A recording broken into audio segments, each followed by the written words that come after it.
पढ़ें, तफसीर देखें और समझें। हज़रत शुएब अलैहिस्सलाम की इस बात पर मैं आज के खुतबे को समेट रहा हूँ। उन्होंने कहा कि देखो, अगर तुमने मेरी बात नहीं मानी, अल्लाह की दावत और तालीम और दीन को कबूल नहीं किया, शिर्क और कुफ्र की, और अपने फसाद और बुराई के लोगों के हक मारने की डंडी मार रहे हो, लोगों के नाप तौल में कमी करना, हाँ, और ज़मीन में फसाद फैलाना, अल्लाह के रास्ते से रोकना, या अल्लाह के रास्ते से रोकना।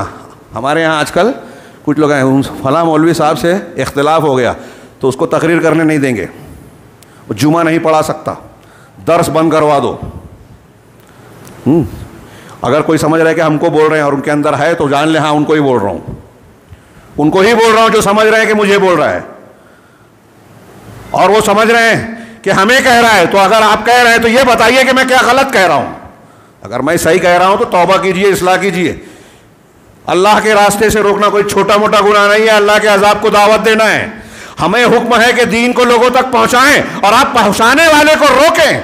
ये अल्लाह के सामने खड़े हो रहे हैं आप, हमारा कुछ नहीं बिगड़ेगा, जिसको आप रोक रहे हैं उसका कुछ नहीं बिगड़ेगा। कौम शुएब अंबिया का कुछ नहीं बिगड़ा, आपका बिगड़ेगा जो रोक रहे हैं। इसको छोटी बात समझते हैं। जो रोक रहे हैं वो तो जाहिल है ही, जाहिल है, जाहिल जो ऐसा कर रहे हैं। मालूमात से आलिम नहीं होता आदमी, वो तो जाहिल है ही। जो उनका साथ दे रहे हैं, बड़े चालाक, बड़े ज़हीन, मसलहत पसंद, दीन की खिदमत कर रहे हैं। दीन की खिदमत छोड़ के घर बैठ जाइए।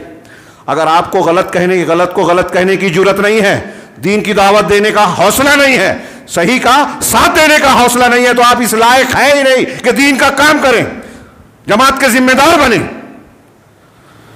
यह हौसला नहीं है तो घर बैठिए। हौसला जिसके पास है, दावत जो दे सकता है, उसे दावत के मैदान में कदम रखना चाहिए। आप पहलवान नहीं है, कुश्ती के लिए चैलेंज करें दंगल में।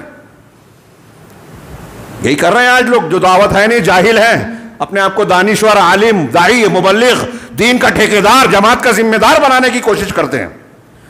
कयामत की निशानियां है ये सब। तो हजरत शुएब कह रहे हैं कि ये जो तुम रविश इख्तियार कर रहे हो, अगर नहीं माना तुमने, तो मुझे डर है कि तुमको भी वैसा ही अजाब पहुंचेगा जैसा कौम नूह को पहुंचा था, कौम सालेह को पहुंचा था, कौम हूद को पहुंचा था। और आखिरी जुमला इसमें है कुरान की आयत में, वमा कौम लूत मिनकुम बिबईद, और कौम लूत तुमसे कुछ दूर भी नहीं है।